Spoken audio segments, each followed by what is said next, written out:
my life is forever changed. My son, a healthy, happy, well-loved child, is gone instantaneously because of a fence.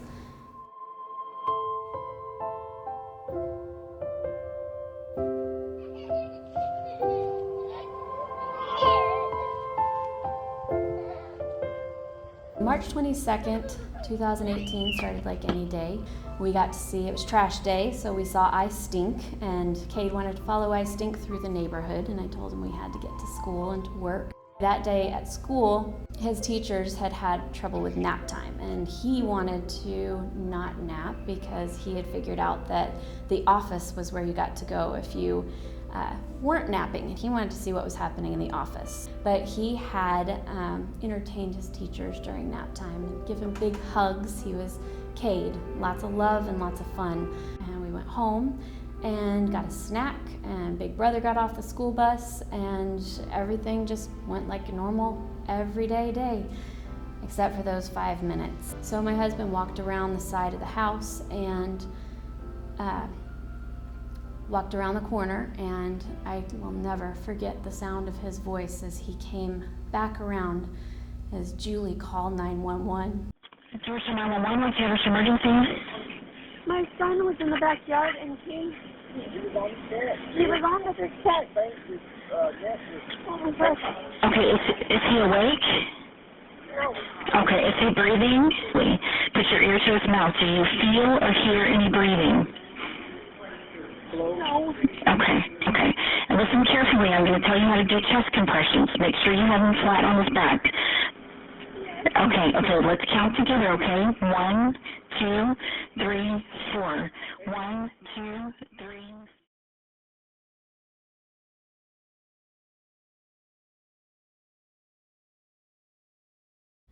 My husband, when he started talking about what happened, he said he found Kade hanging on the fence. He had, as best we can tell, left our yard and crossed our neighbor's yard to go and visit friends and get them to come and play. So he set out across the yard and walked over to the fence. It's a low 4-foot fence, wrought iron fence. Has a low horizontal bar and a higher horizontal bar with the vertical spikes that stick up. So Kade must have put his feet up on the low bar and used the side bars to pull himself up, and then used the next bar up as a boost to get up over the top. And then when he had pulled himself up, must have lost his footing, and at that point his head and neck fit perfectly right in between the vertical bars. And as soon as his feet were out from underneath him, his body weight put instant pressure on that carotid artery, and the doctor said at the ER that it put him to sleep almost instantaneously, and he never woke up. It didn't matter how quickly we found Kade. We found him quickly. He wasn't there for more out of our yard for more than just a couple moments. So it's a very real danger that's in a lot of people's yards. Hear over and over and over again. Number one response people say is, I never thought of that as a danger. This is a dangerous fence. You must get one that has a bar across. But if a little kid does this, he might choke.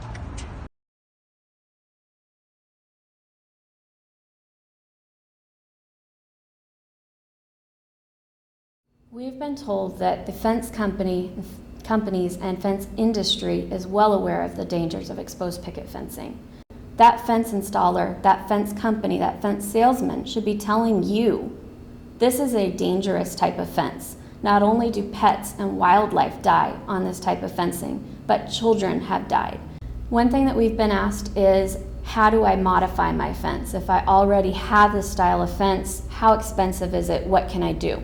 There are several different options. One option is that you can actually have a professional fencing company come in and they can weld a bar on top of the pickets that are exposed, and then it becomes a flat top fence. This was something that was done by Graceland Grocery. They modified their fence after they were made aware of what had happened to Kade. Just recently had a gentleman from Lakeway who created a video to show exactly how easy it is to modify your fence. He went in with a Sawzall and he chopped off the top pickets, and he went on Amazon and he ordered 100 of the little filler pieces for $40. And he said that it took him a couple hours to chop off all the top pickets, and he now has a safe flat-topped fence instead of an exposed picket fence. So the repair can be as expensive or as inexpensive as you want it to be. It can be something that you DIY. It can be something that you call in a fence company to do as well.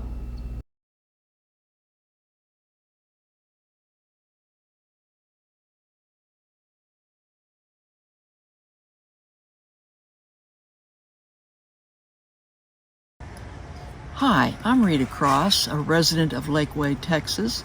In our city, just recently changed our fence ordinance that disallows any iron fencing with spikes or open pickets. As you can see behind me, that this is the kind of fencing with the horizontal bar that is safe for people and wildlife.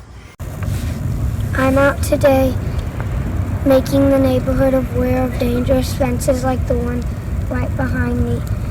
And I don't want any other kid or animal to die on it ever again. And his name was Kade that died. Things like this can happen in an instant. You blink your eye and your child can be in this situation too. It can happen to anybody, everybody.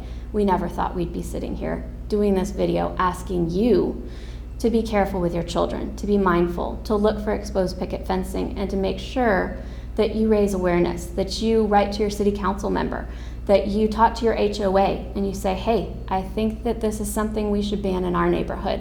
That maybe you talk to your preschool director and you say, I saw that fence around our preschool. I don't think it's something that should be that close to our children.